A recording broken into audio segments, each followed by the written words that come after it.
Hello, peeps. I am Tidbit, and today we are doing a Transformer showcase of Ratchet from the Studio 86 line, because there is a lot of different Ratchets. If we spin around here and even look at the underside, there's not a lot of directly obvious until you start looking through the clear plastic of where you can see the fists on the inside. It's much better with your eyes than on camera. And the head, just right in the front windshield. And so there's obviously a robot in there. Let's get him out. So first things you're probably want to do is remove the guns. Then remove the front bumper and separate the front windshield. Then you move the sides all the way down to the lower parts. You flip the windows down. Then you disconnect the legs, move them out of the way, and then move the doors out and about. Make sure to disconnect them. Then, as you're moving them lower, you're going to want to separate them from this tab. It's a big, meaty tab. Then you'll flip the windows under, put the doors down, and just compress the feet and move these tabs down and separate the legs. Then you're going to want to fiddle with the bumper and the waist until you can rotate it like that. Flip out the head, put in these tiny little windows, and then as you compress it down, put it into the chest cavity so that way you can easily compress it all down. Attach the waist, separate the arms, flip out the fists, bring the arms down, and put the backpack where you like it. I like it here. And boom, we got Ratchet. A very solid design from the movie.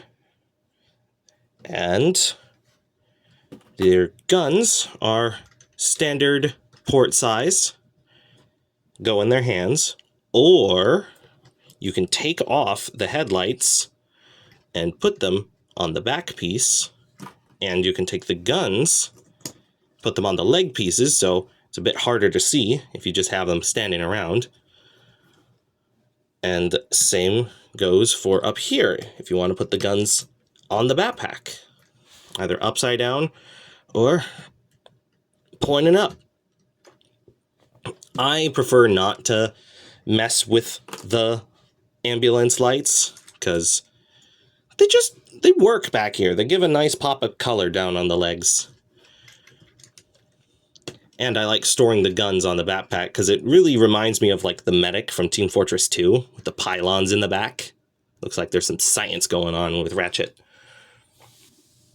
But there is another mode you can put Ratchet. A way more sciencey mode. And if you know the G1 toy, you might know where this is heading. And this one, I've seen some other people do because I had to look up how to transform Ratchet properly. Because, oh gosh, that first part where you remove this windshield from the tabs on the legs, that was like a very concerning feeling, especially from out of the box. Some tolerances were not necessarily accounted for, or just something weird with the clear plastics all the way around. Because it's a clear plastic joint going into another clear plastic part. So you'll want to spin around the waist till you've got the bumper in the front. Then you want to combine the legs, flip out the windows, and then just practically expand the feet all the way that you can. But don't connect them. Just put them like that. And then move the knees up, set them on the ground, and here you have it. You've got a form that looks very close to the Generation 1 toy, of where the head can only be seen through the windshield, the arms are at a strange spot, you got the little device here for the big gun, And you've got what's like a medical bay. You thought I had a headmaster for scale. No, they're a bit sick after dealing with Trash Master biting them. And so you could put lots of people here. And is strangely a solid mode. I don't know if this was initially intentional, but it is quite an interesting form to get out of Ratchet. Just, hey, here's a throwback to Generation 1. And that's all I've got to say on them.